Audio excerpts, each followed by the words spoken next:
วัวเป็นบ้างไหมเนี่ยเฮ้ยน้ำมันจะเข้าปาก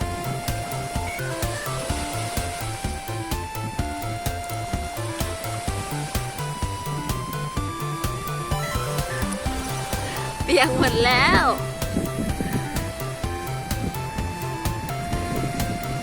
ไปแล้ว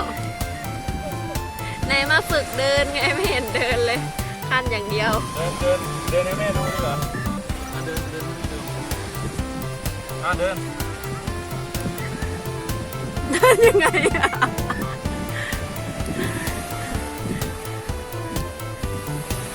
ไม่วิ่งวะเนี่ย